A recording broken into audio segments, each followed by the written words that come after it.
नमस्कार फ्रेंड्स। आज हम बात करने वाले हैं एक बहुत ही इम्पोर्टेंट जो टॉपिक है, जो कि बहुत सी जो ऑर्गेनाइजेशंस हैं जो कि मैन्युफैक्चरिंग में डील कर रही है या कुछ हद तक सर्विस इंडस्ट्री में डील कर रही है, वो इस फैक्टर को इग्नोर कर देते हैं और जिसे हम कहते हैं ब्रेक इवन पॉइंट या break even analysis. Hi friends, my name is CA Suyash Tripathi और मैं आज बात करूंगा एक ब्रेक इवन एनालिसिस, जो कि एक काफी इंपॉर्टेंट टर्म है या एक इंपॉर्टेंट चीज है जब हर मैन्युफैक्चरिंग ऑर्गेनाइजेशन का और या हर एक बिजनेस ओनर को जरूरत पड़ता है उस पर्टिकुलर पॉइंट तक पहुंचने के लिए जहां पर वो ना तो प्रॉफिट के सिचुएशन पे है और ना ही किसी लॉस के सिचुएशन पे है।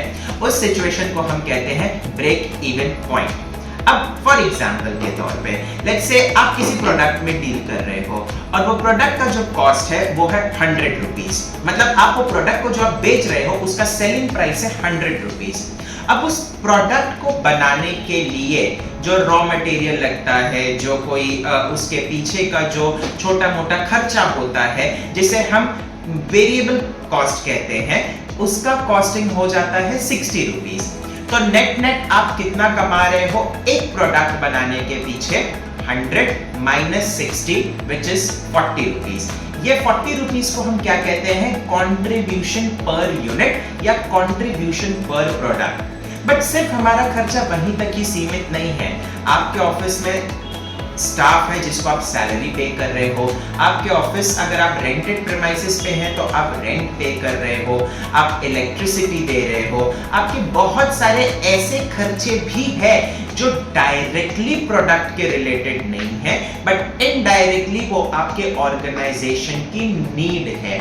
तो अब उन खर्चों को भी रिकवर करना बहुत ज्यादा जरूरी है। इन सारे खर्चों को हम कहते हैं फिक्स्ड कॉस्ट, जैसे कि सैलरी हो गया, रेंट हो गया, इलेक्ट्रिसिटी हो गया, मेंटेनेंस हो गया, एटसेट्रा एटसेट्रा।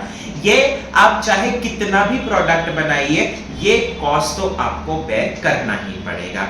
तो इसे हम कहते हैं फिक्स्ड कॉस्ट। तो जब हम हमारे एग्जाम्पल पे जाते हैं तो 40 रुपया जो है वो है कंट्रीब्यूशन पर यूनिट। ओके, अब मुझे और मेरा जो कंपनी का जो फिक्स्ड कॉस्ट है, सैलरी रेंट सब लेके मान लीजिए उसका वैल्यू है कुछ 80,000 रुपीज। ओके, तो 80,000 मेरा फिक्स्ड कॉस्ट है, 40 रुपीज मेरा एक प्रोडक्ट के पीछे का कंट्रीब्यूशन है।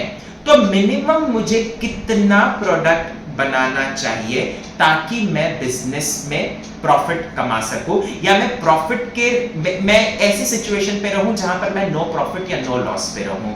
तो सिंपल सा मैथ्स है, 80,000 डिवाइड बाय 40 कीजिए तो आ जाएगा 2000। तो मिनिमम आपको 2000 प्रोडक्ट्स बनाने पड़ेंगे सो दैट आप ऐसे ताकि आप लॉस ना कर सके। और जैसे ही आप 2000 के ऊपर प्रोडक्ट बनाना शुरू करेंगे आप एक प्रॉफिट वाले सिचुएशन पे आ जाएंगे। तो हमारे पूरे एग्जाम्पल पे ब्रेक इवन पॉइंट क्या है? ब्रेक इवन पॉइंट है 2000 यूनिट्स। तो ये बहुत ही इंपॉर्टेंट पॉइंट होता है अगर आप नया बिजनेस स्टार्ट करने जा रहे हैं और एक नए वेंचर में, और वो वेंचर आपका प्रोडक्ट में होने वाला है, इन द सेंस आप सामान बेचने वाले हो। तो ये आपके लिए बहुत जरूरी होगा कि आप एक अपना वीकली या मंथली टारगेट रखिए कि मुझे इतना प्रोडक्ट तो बनाना ही पड़ेगा और या इतना प्रोडक्ट मुझे सेल करना ही पड़ेगा तो ही मैं प्रॉफिट पे आ सकता हूं, अदरवाइज मैं लॉस में चला जाऊंगा। सो आज के लिए बस इतना ही। For more such updates do follow our page and do subscribe our channel. Thank you so much.